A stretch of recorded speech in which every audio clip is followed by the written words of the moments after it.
warahmatullahi wabarakatuh. Alhamdulillah wassalatu wassalamu ala rasulillah wa ala alihi wa ashabihi wa mawalah amma ba'du. Puji syukur kepada Allah Subhanahu wa taala, teriring salawat dan salam semoga tercurah pada Nabi kita Nabi Muhammad sallallahu alaihi wasallam sebagai uswah hasanah kita, teladan terbaik umat manusia sepanjang zaman.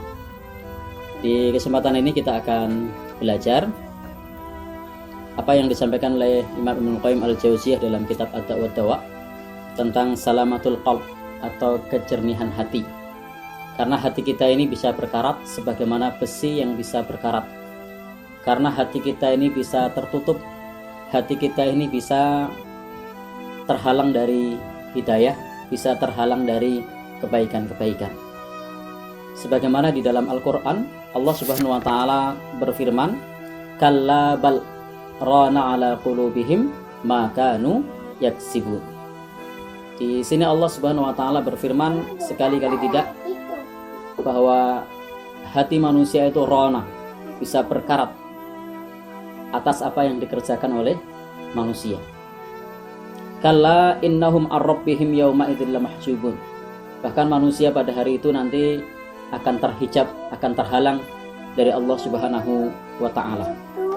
Karena itu, agar hati kita tidak terhijab, kita perlu memahami apa yang disampaikan oleh Imam Ibnu Qayyim al-Jauziyah, bahwasanya nanti yang akan selamat di sisi Allah adalah orang yang memiliki hati yang jernih. Illa man atallaha biqalbin salim. Jadi di dalam Al-Qur'an Allah berfirman, yauma la yanfa'u malun wala banun. Pada hari ketika manusia pada saat itu anak-anaknya tidak bermanfaat, hartanya tidak bermanfaat, illa man atallaha biqalbin salim, kecuali yang datang kepada Allah dengan hati yang jernih. Ketahuilah bahwa ada 5 penghalang hati yang jernih. Yang pertama adalah syirik.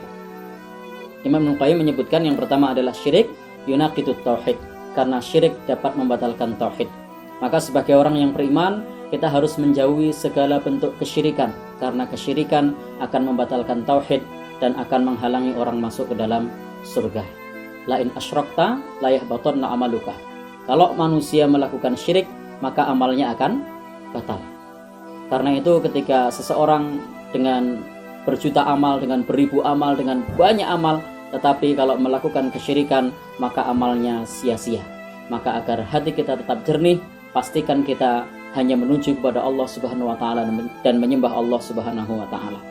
Adapun yang kedua, yang menjadikan hati kita terhalang, menjadikan hati kita tidak jernih, itu adalah mengamalkan sesuatu yang tidak sesuai dengan tuntunan, yang menyelisih sunnah Rasulullah Sallallahu Alaihi Wasallam. Maka pastikan hati kita senantiasa berpegang kepada sunnah Rasul dan kita jauhi sesuatu yang tidak sesuai dengan sunnah Rasul Sallallahu Alaihi Wasallam.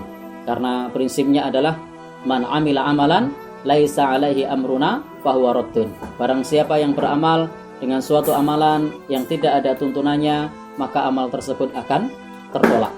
Karena ketika seseorang melakukan perkara yang tidak ada tuntunannya, maka akan menutup satu yang ada tuntunannya. Sesuatu yang tidak dituntunkan biasanya menjadikan orang meninggalkan sesuatu yang dituntunkan di dalam Islam.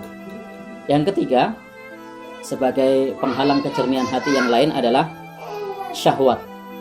Karena ketika seseorang sudah menuruti syahwatnya, maka cenderung menyelisih perintah-perintah di dalam agama. Banyak orang yang dia menyelisih perintah di dalam agama tidak lain dan bukan karena syahwat. Syahwat ini macam-macam. Ada syahwat mata, ada syahwat perut, ada syahwat kemaluan. Kita sering susah untuk membaca Al-Quran, kita sering berat untuk beribadah, tidak lain dan bukan karena kita memperturutkan syahwat. Maka hendaknya kita bisa punya filter untuk bisa menjaga syahwat kita, agar senantiasa lisan kita terjaga, agar senantiasa mulut kita, perut kita, kemaluan kita senantiasa terjaga. Karena ia dapat menjadikan kita menyelisih perintah-perintah di dalam Al-Quran, perintah-perintah di dalam hadis Rasulullah Sallallahu Alaihi Wasallam.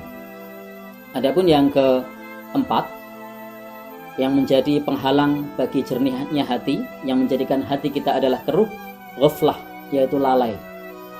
Karena lalai itu dapat membatalkan zikir. Berapa banyak orang yang berzikir, pada saat dia berzikir menyebut nama Allah, pada saat dia berdoa, pada saat dia sholat, tetapi disifati alladzina hum an sholatihim sahun. Orang-orang itu sholatnya adalah lalai karena hatinya tidak dihadirkan.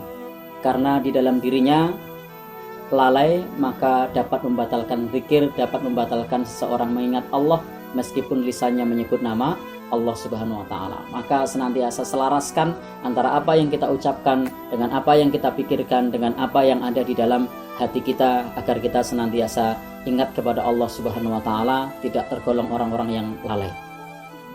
Adapun yang kelima, sebagaimana Imam Ibnu Qayyim al-Jauziyah menyebutkan, adalah hawa nafsu yang menjadikan kita tidak ikhlas beribadah, bukan karena Allah, tetapi karena hawa nafsu, tetapi karena kepentingan.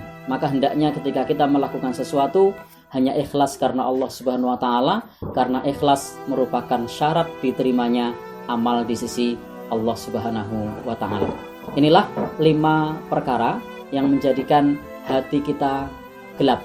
Maka barang siapa yang bisa menjauhi syirik, menjauhi perkara yang tidak ada tuntunannya, bisa mengendalikan syahwatnya, hatinya tidak lalai, kemudian dia senantiasa ikhlas kepada Allah Subhanahu wa Ta'ala, insya Allah akan memiliki hati yang jernih.